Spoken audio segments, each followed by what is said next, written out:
Okay. What up, what up? It's the Chief Kaseek Ortiz. This is Tyrant333, and this is Figure the Fuck Out. You know what it is. Yes, sir. Motherfuckers.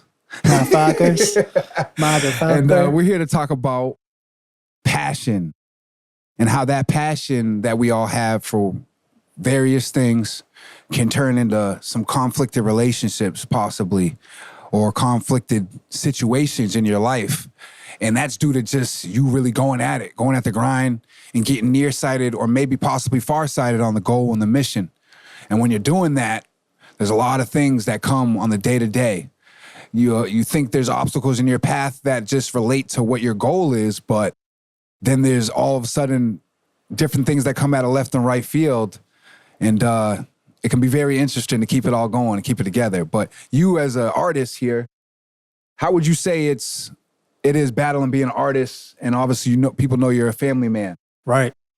Yeah, like being an artist, well, any creative for that matter, you almost have to, I want to say almost, but you have to have tunnel vision for this shit. Like if you really want to succeed, you got to really go out there and go get it. You really need to dedicate and give yourself all to your mission. It gets real conflicting when it's like you're trying to be on your mission, but you almost have one foot out. And what I mean by like having one foot out is like, you know, you got to spend time with your friends, or you got to spend time with your family or your girlfriend or your peoples, you know what I'm saying? Like, oh, those ladies be wanting the time. Right. They definitely want the time. And it's like, if you don't really got it like that, it automatically creates a conflict, because now it looks like, oh, all you do is focus on this. All you want to do is music, or all you want to do is be at the studio. All you want to do is create content. When are we going to do this? When are we going to do that? You know, whether it be, like I said, a female in your life or just your friends, family, you know, it makes you feel like, you know, I'll even use my children, you know what I'm saying? My children, they love me to death, but it always makes me feel a little bit bad when my daughter's like, Daddy, that's all you ever do is you always working. You're always working. Yeah. I don't ask you because you're always working. And then it kind of makes me feel bad, like, damn, like I am always working. But it's like I'm really trying to dedicate myself to this mission. Well, I'm not trying. I'm actually 100% dedicating to my mission. That way there I can reach to a certain level, a certain height where I'll be able to fully provide a certain lifestyle that I dreamt of giving them. I dreamt of giving myself and speaking things into existence, you know, like, and it also puts me in that predicament, honestly, being a father, because it's like, I need to chase my dreams so that they can see that they should also chase their dreams, whether I fail or succeed. Yeah. No matter what, to them, I'm not taking an L because I always look like a superhero. But if I was just like, you know what, I'm giving up on all my dreams, it almost shows them that it's okay to quit. And it's like, I don't ever want to show, like, that's not how I'm trying to lead. I try to lead by example, by letting them know, like, if you want to chase something, you go out there and go get it. And you believe in yourself more than anybody else could ever believe in you. Those are great fucking lessons right there. And really that's how you inspire people. And I'm glad your kids are getting brought up with those lessons. So let me ask you this. Right. You know, me and him got into, we have personal disagreements all the time. Yeah. And that's why we're so close. But I don't have kids. He does. You know, so we always constantly get in disagreements about that topic right there. All right, do you have enough time to do the mission, or do I have enough time or is it family time right now? Right. You know, and he knows because he deals with the kids. There's certain shit I guess, sensitive to, or I'm not really as hip to because I don't have no kids. Yep. You know, so working within a team, there's even that balancing act. There's people on the team who don't got kids. There's people on the team who do got kids, you know, and you always got to be aware of that. But to me, I treat my people's kids like family. You're their kids, you're their blood, you're my family too. You know, and that's the only way it's going to work for me. But that's what kind of pushes away some of that balancing act right there in that particular thing. Right. But, you know, for me, I fully get where he was coming from, where it's like, I got to get this because I'm doing it for you. Right. He's doing it for the kids. Like, maybe he's got to spend a little bit more time on the craft. He can't spend as much time doing what the kids want to do because I got to go for this. I got to get this because it's going to put you in a better position. And at the end of the day, you kids are going to love and respect it when you got everything you want. Right. You know, and that's how I look at it too. Was working 6-7 days a week. I saw a meme on Instagram today. I'm like, if you're an entrepreneur, you're working 7 days a week. Right. When I'm not working, I'm working. And when I'm not working, I'm thinking about working. I go on vacation and like I still find a way to go sneak off real quick to start working some more. Yeah. Because if I don't work, it almost is like, not only is like, feels like I'm going to deteriorate inside, but it's like, I feel like there's going to be too much on the back burner. It needs to get finished. You know, I came back from Houston this month. He went on vacation with his daughter. Right. And then the first thing you do when you come back is get hit with a bunch of work. That's also part of the balancing act, that passion you got. Yeah. You know, sometimes you got to just be in the moment, take that time off. Right.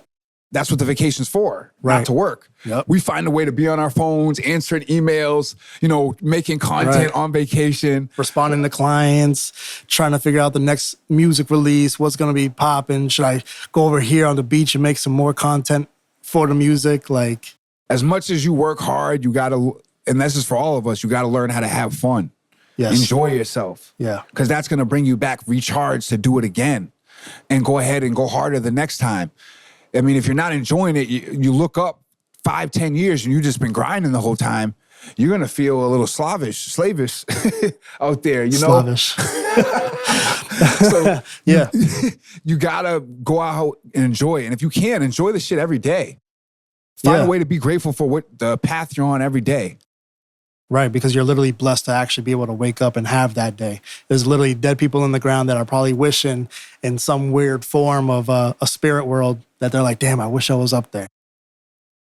And the next part of this is, so we're not Chris Brown or nothing, but it makes it hard for a nigga like us to even have a woman in our life. Yeah. Because the balancing act, we're so focused on getting it. Sometimes it's hard to switch back and forth between getting it and wanting to get into it with your woman, you know, and show her time and love. Right. Which we respect it, we love it, we appreciate it all the time and love. But when you're so locked in, it's almost a little, you can't easily get very tunnel vision. Right. And that's where the sacrifice comes in on those type of relationships. Yeah. Like we were talking about off cam, you know, like me having to deal with when I was younger doing music, like my early stages of doing music. I remember I was so focused on it that, you know, the shorty at the time, she cheated on me. And it was like her excuse for cheating on me was because I was so focused on music. All you want to do is music. All you want to do is this and that. Make music videos. That's crazy. You know what I'm saying? Like you want to be in the studio, making beats, doing that, like engineering. Like, so like that was the reason to just do that shit. And then it was like, it kind of felt like for me at that time, it felt like, damn, like if I chase this is what I'm going to have to deal with. And then it's kind of something that's kind of repeated, you know, like every time I get with somebody, it kind of turns into like, but like all you do is this. Like, don't you ever want to just like sit and watch TV, which I do, you know what I'm saying? I'm not acting like I love TV shows and shit like that, but like I said earlier, you have to have tunnel vision and go all the way in. You know what I'm saying? Like if you're sitting there playing fucking video games all day, you're not going to achieve. The only thing you're going to achieve is getting better at playing the video game. Now, if you want to be a streamer, a game streamer, then that's your alley. But you're not going to become a rapper just playing games all day, bullshitting, not going out there getting money, getting beats, making relationships. You know what I'm saying? Like, unfortunately, with my children, like that's the caveat. Like I was already doing this shit before my children came into my life. But when they came into my life, I was like, no, I really need to do this because I personally cannot even live without the music because it's always kept me sane. It's been like my therapeutic sessions.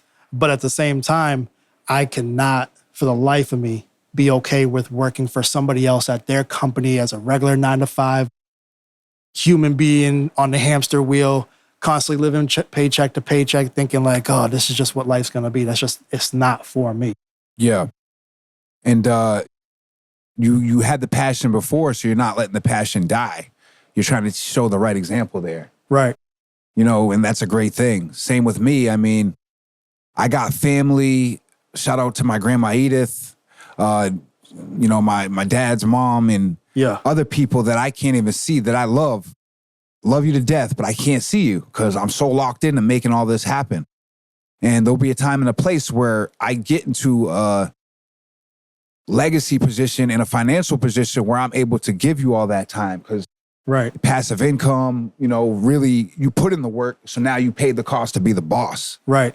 All of this. Are you the boss? You want to be the boss, and what's the price? Yeah. All of this is really focused on at what cost is it going to take? You know, you have to kind of, like I said, have that tunnel vision and be able to really dive all the way in. You know what I'm saying? I don't even want to really bring up names like that, but like, let's just say if you think about like Love and Hip Hop and all these little ratchet shows that MTV or VH1 be coming out with, and like majority of the time, most of these artists don't have their children. Majority of the time, they're like with some nanny so they can go do X, Y, Z, so they can go on tour. Like, you know, like I'll use Tech Nine as an example. Tech Nine, he'll go on tour for like 6 to 8 months out of the entire year. Like he'll go for months and months and months on that. And it's like, you're not, at what cost? Now you're missing birthdays, you're missing graduations, you're missing, you know, time at the park, Thanksgiving, you know, not Thanksgiving, but, you know, holidays, shit like that. You're kind of missing time out. And it's like, but if you don't focus on what it is that you're passionate about, then it's like, it all just withers away. You hit something good right there, though, too. On the other end of things, there's some moments you just never can get back, man. You know? Like, there's just, time is the most precious asset there is. Like, literally. There's some things that, like birthdays or just moments you're like, dang, you should have been there. Moments. Yeah. It's just, you can never get those back. And you can't time when they're going to be all the time either. On top of that, that's the craziest part about it. Because it's never on time. It literally happens in the blink of an eye. It's like, damn, you almost wish you had a body camera on you just to catch the moment for what it was because it's so organic when it happens. It's like, damn, like I could have just missed that. There's people who ain't here now that I'm so very glad I spent all the time with, whether it was useless or not. Yeah, same. It wasn't useless when you really look at it because it taught a lot of lessons during that useless time. Yep. Maybe it was through the conversations. Maybe it was just something you said or thought about. You guys both watched at the same time. Right. Like there's a lot of those bonding moments that happen. Even us, we get up on the phone every day and talk for like at least an hour. Yeah. At the very least. Nothing really less. That is part of building the relationship. You got to do that. There's people can be in a whole group, whether it's working, clicked up, new business, whatever, but they don't really have that same relationship with everybody. No. You got to go out and build that individual relationship with everybody. You know? And that kind of goes without saying too. Like obviously the communication really helps build it. The more time you don't just meet a stranger off the street and it's like, that's my brother for life. No, like you actually have to go put sweat equity into it with that person. You have to go get skin in the game. Y'all have to have disagreements to even see if you guys could even compatibly do business together. Yeah. You know, kind of like a regular normal relationship. You don't know somebody until you live with them. And then you're like, yo, I don't like this motherfucker. He just leaves the seat up and he pisses on the floor. And wow, you know what I mean? Like, yeah, oh my Lord. That's a fact. You know what I'm saying? It's like shit like that. I got best friends who I would never live with. And it's good. Let's not live with each other. We're good. Just I love you, but from the distance. You know what I'm saying? Like, I get it. But that's what I'm saying. Like, having that communication helps build, you know? It's crazy because, I mean, you've talked about how, like, I knew you first before I met your brother. And me and you weren't really that close. Like, we was cool, but, like, it wasn't really, like, we're not, like, tight. But it was, like, all of a sudden I met your brother, and then all of a sudden me and your brother were getting super close. And I was like, bro, I knew you first. And then after, over the years, it was, like, the more time we spent, you opened up. And, like you said in one of the episodes, one day you were just, like, you opened your eyes. It was like, what a diamond in the rough. Let me manage you. You got all this talent, all this, you know, like, let's run it up. What have we been doing? Yeah. And it came out to the point where you just gotta break the third wall and just say this to people sometimes. If you got people in your life that really you care about, they care about you, sometimes they just want to hear it. Right. It's that simple. Like I got people in my life that I don't talk to every day, every week, but we know the love's there. Yeah. And when I am digging into this passion and they call me like, yo, what's good? You trying to do this or that? I'm like, bro, I got to get to this right now. I'm really in the middle of business. They understand it and they respect it and they love it. the people who are maybe not as close are the ones who might get offended, like, dang, this dude never got time for me, blah, blah, because they don't get it. They don't get where I'm trying to go and what my whole vision is. Yeah. Somebody who gets the vision, you know, him, my brother, they're like, all right, yeah, this dude can't answer me right now. He's going after it. Like, I'm not gonna hound you and make you feel bad for doing it. You know what I'm saying? Like, that's another thing where I used to get into. So that's part of, like, now you got to bring in a bunch of other wolves into the wolf pack. Yes. Or people that have the same passion as you do. Right. You got to surround yourself with those people. That's what I'm saying. Like, it almost feels like if you're dating, it's almost like you have to date within the industry because they might actually have a better understanding. If you're going to build a crew, you need to build a crew that has already bumped their heads and is in the industry so they know how to be an asset to your team. You can't always just hire your friends because he's your friend and you whatever. Like, sometimes that shit works. It really does. I'm not saying it can't. But, like, some people, respectfully, are kind of NPCs and they can only think at this certain threshold. And you might be over here thinking galaxies ahead. And no disrespect, I'm not trying to say, like, you have to start treating people badly or something. It's just that everyone gets their time of enlightenment. Yeah, you know, your calling is different. You know, you just might have a certain gift and you can't expect your family or friends to support it, let alone go along for the ride. Not everybody can go. You know, it's what you cultivate. And it all starts within you. You have to believe in yourself. And once you believe in yourself, other people are going to believe in you. And when you start building something and people that believe in you see you building it, they're going to be more apt to be like, you know what? I see this dude, what he's trying to do. I want to help. I want to be a part of it. I see what you're doing. I kind of see some of your vision. I want to attribute, even if it's just a little money, or let me help you lay a few bricks to your foundation. Mm-hmm. Let me help you in some way, shape, or form. And people are going to test that passion too. Like, you're going to start proclaiming who you are or how fired up you are about your goal, your dream. And then there's going to be people that come out. They might be NBCs. They might just be controlled opposition, whatever they are. Right. They're going to just come in and try to shoot your dream down, shoot your passion down, burn your fire and douse it, you know, and that's the test. That's like almost God asking you, like, how much do you really want this? Yeah. You're going to let this get in your path? And guess what? When you get past that, they're going to send another one. So be ready.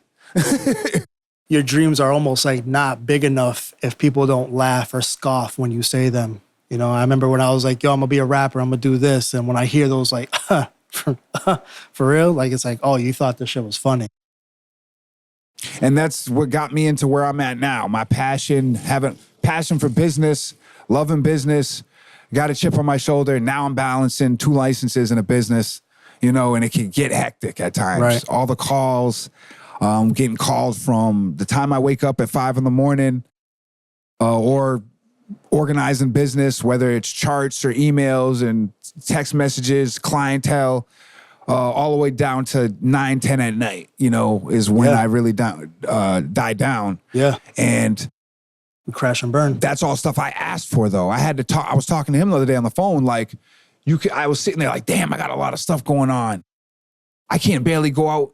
I can barely even go to Boston if I want to right now. Right. Like, I don't got time for it. Yeah. But then I had to really, when I got caught up in all that little complaining and bitching and moaning, I was like, all right, but didn't I ask for this? Right. I signed up for this. This is what I wanted. You could choose to quit whenever you want it. Yeah. You know? You get what you want and now you mad that you got it? Like, yo, I want steak. I want fucking steak. And then you get steak and you're like, fuck, I got steak. See, this is what, I guess, the gratification is what people want. And that gratification, like you said, we constantly move the goalposts on ourselves. Yes. Like, you get to one level, like, that was your gratification. And then by the time you get there, you want a whole nother level of gratification. I know that's an issue for me because I constantly move the goalpost to where, like, even when I get that gratification, I almost don't even enjoy it. Because I'm like, nah, next goal. It's like, fuck all the goals that I just achieved. I'll be so mean to myself. That's why we always preach, like, be kind to yourself. Because I'll always make a little list. He's better at making a list, but I'll make a list a little bit of like what it is I want to achieve for the year. And then by the end of the year, I'll look back at it and be like, yo, shit, I achieved it. But I don't realize I achieved it. But the entire time, I'm like being mean to myself. I'm like, yo, you ain't fucking doing shit. Are you really a rapper? You haven't released enough music. You haven't done this. And I was like, bro, I need to tell myself, shut the fuck up. Like, get out of my own way so I can just enjoy. I'll look at my achievements and then be like, damn, I might not have achieved everything 100%, but everything that I put into play has come to fruition. Everything I wanted, I got it. Now it's like, instead of constantly manifesting what it is I want, I'm actually manifesting the strength to maintain it, to keep it, to withhold it, to cherish it, to be strong enough to where it's like, when I add another ripple of what it is I want to do creatively, I can continue to maintain that. You know, I don't want Figure It the Fuck Out podcast to turn into where like, now I'm just not rapping, or now I'm just not engineering. No, this is supposed to be like an extra bonus. You know, the main source is the rapping. Other sources, you know, engineering. Like, I need to add these ripples and then be able to maintain them all. And it can get real hectic when you start getting into that tunnel vision and chasing that passion. Yeah. You lose. And I'm going to just touch on this too. It seems like time is fucking, I'll throw out a conspiracy theory. Time's fucking sped up. I don't give a fuck what no one says. It's not all of a sudden now we're 30 plus, nigga, and now the time's moving at ultra speed. No, like, somebody put that shit on 2-4 times. They're like, click, click. They hit it twice. Like, click, click. Whoops. Just like, shoo, shoo. Sometimes I'll be staring at the skies and I'd be like, yo, the clouds are moving mad fast. Like, where are we going? It's like, I just had to throw that in there because time is moving a mile a minute. You got to remember to enjoy it. You also got to remember to keep going after it when you're enjoying it. So I know it's a double-edged sword there.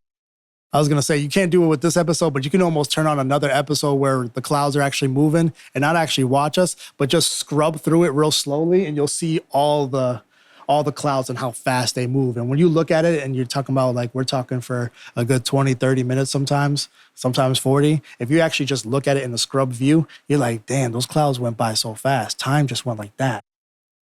But I agree. This entire year, like, I literally told you. You set the intentions, though, and that's what made it happen. Yes.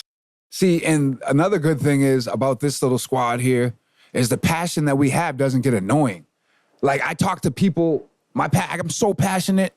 I'm so hyped up about business and getting these different things done. I talk to certain people and they're like, yo, shut the fuck up. Yes. Dog. But like, you can call me at like 1 a.m. and be like, yo, I got this fucking idea. And I'm like all ready for it. I'm like, yo, let's go. Yeah. Let's hear it. You know, they're like, yo, do you ever stop talking about fucking like business and getting this done and that done? You know, like, I'll catch myself doing that shit with people around me that's not inside the crew. And I'd be like, so there's a time and a place for everything too. In my brain, for I feel us, like there's always the time, but other people outside of us, it's not always the time. I feel like when I do it, if anybody's ever watched Charlie Brown, I think about like the teacher. It's like womp, womp, womp, womp, womp. And that's why I feel like I'm starting to sound like womp, womp, womp, womp. Like, do you ever not want to talk about music, business? Like, just, no, motherfucker. It's like, I eat, breathe, sleep this shit. We need that shit, motherfucker. Right. But yeah, you know, and I think just always remember, balance your passions, always go for your goals. Make sure you shine bright. We've had people come in here. That's another thing with passion. You could be so fucking passionate that people come around you and they're just like, man, I see how passionate you guys are. I never want to be that addicted. I'm good. Yes. Never see them again. I'll have a whole conversation with them and they're like, actually, I don't think I really want this as bad as y'all do. I'm never mind. I'm just going to stop while I'm ahead. And that's good. Yeah. At least they say it early and often, early in the process. You fail forward faster, you're going to find yourself where you need to be. They might not be passionate about that, but then they'll find their passion by being real like that. Right. You know, so that's not always a bad thing, but don't fake yourself. Nah, balancing, like, I'm going to keep it real on my tidbit. Like, as far as me goes, like, I don't really feel like I've successfully achieved a lot of that stuff. Some people might actually be viewing me on here or through my music and think that I got it all figured out. I made the podcast like this because we're always constantly trying to figure it the fuck out. So hence the pun. But like, I don't feel like, me personally, I've successfully got everything that I wanted, whether it be balancing my family time and music. Like, I'm constantly having conflicts in relationships, whether it be, you know, none of us fucking have. Yeah. Like, we live in fucking Massachusetts. Let's be real. Right. I put up a graph the other day. Like, this is the highest cost of living in the nation. How the fuck did we get here? Right. Let's bomb this shit. Let's fucking start from scratch. Send the troops in. Like, we need a bag. Drop that shit. I'm not even saying like point blank period. I can go find a girl right now. We start talking, and then it becomes an issue that I'm doing music. It's like it's the same scenario, the same hamster wheel of whatever. You know, like I'm tired of it. Like what I want, I selfishly, even though I haven't found success, I still believe in my brain that I can magically have it all. Like I can magically have all the time with my kids and all the time to go on shows. Shout out to Nick D. He's an actual artist. He's like a pop artist, but he's real successful. I almost envy him because I talked to you about him before. He's the dude that he does music, but he doesn't go on tour. He doesn't do shows. He's got multi-millions of listeners on Spotify. So he's touching checks. Yeah. But he gets to stay at home with his family. He runs a little farm and he just makes content all day. But then he's really chilling with his family. He designed his life like that. Designed his life to like almost like, damn, that's what I want. I want to stay home too and watch my daughter grow and watch my son grow and go to the pool and have this fun and be that family man. But at the same time, I want to make really, really dope music that the world wants to fuck with. And then they want to come to my shows wherever I decide to have them. And I'm making money. And if I don't feel like doing shows, they are streaming and buying my music to the nth degree, my merchandise just keeping me surviving. And I'm just going to keep creating while I almost selfishly believe and seeing him do it. I'm like, oh, I know I can do it. But prior to him, I never knew anybody that was like, yo, I do this and I do this. Isn't it crazy to be so passionate about something that you did it so crazy, so hard that now your passion just gets pushed on your kids? Yeah. Like picture being Michael Jordan's son. Okay, right. You know, like he's so good. It's like when they look at his son, it's like, nigga, you have to be able to dunk on 10 niggas. Right. Like, if you ain't good, you're garbage. Yeah, exactly. Should have been swallowed. Yeah, exactly. Yeah, like when you're that good. Right. And that's what we're aiming to be. Right. Facts. Being that good. I don't want my success, though, to be a detriment to my children, though. It's like, shit, I do. You do? Put my black ass face, you can put my whole black ass on Mount Rushmore. Right. Like, yo, that's dad's ass and his gooch right there. Like, holy shit. How can I Yeah, but you want them to be like, but if I'm not as successful as if I'm not as successful as my father is, I have to go hang myself. Hey, man, we got to reach for the stars, baby. Yo, shit, you reaching for the stars and, you know what I'm saying, reaching somewhere. Lights out. God damn. No, I'm definitely reaching. Like, yeah. I'm definitely reaching. That's fucked. Yeah, that was fucked. We should end it there. This is the type of fucked. We should end it real fucked. This is the type of fucked up shit that comes out of my mouth, you know? But, you know, I want to be so great that they have to like, dang, I got to be twice as great. I do want them to feel that, but I also don't want them to like kill themselves trying to be that. You know what I'm saying? That. And I don't mean like in a literal sense. I mean like, I'm trying to make my dad proud. And like, yo, real talk, I'm just proud that they're even alive and they're healthy and they're doing good. At the end of the day, yeah. You don't have to follow my footsteps and be great. Yeah. Just be passionate what you want to be passionate Whatever about. they're going to do, yeah, they have to be great. You want to be president, you better be the greatest motherfucking president. Exactly. You know what I'm saying? That's what I mean. Like, you don't got to follow me and try to be as great as me. Right. Like, be great in something else. But then when people look compared to like maybe industries, like, yo, this motherfucker was the greatest, like you said, plumber in the nation. Exactly. That motherfucker's Mario. Yeah. Like, bloop, bloop, bloop. Yeah. Like, whatever. You know what I'm saying? Yeah. Like, so I just want you to aspire and just have that work ethic. And that'll make me proud. I don't even got kids and I'm talking like I do. Right. But honestly, we feel that way about, because, you know what I'm saying, these bosses, we actually feel like a lot of these motherfuckers are our sons. You know what I'm saying? So it's like, when we say this shit, we want y'all to actually be that successful too. So it's like, go out there and fucking get it. Like, what are y'all doing? Stop stepping in your own way. I am like the epitome. I almost feel like I'm the definition of a person that stands in his own way. So like whatever, let that car pass. Make the hood great again. Make the hood great again. Damn, what was I saying while that car was driving by? I got jokes today. I don't know. Yeah, facts. Turn this shit into a fucking comedy skit real quick. Went deep and then turned into Cat Williams. But shit, where was I going with that? Fuck it, I'm just gonna call it because I have ADHD and that shit slips me hella quick. Squirrel. Figure it the fuck out. Figure it the fuck out. We done. Yes, sir.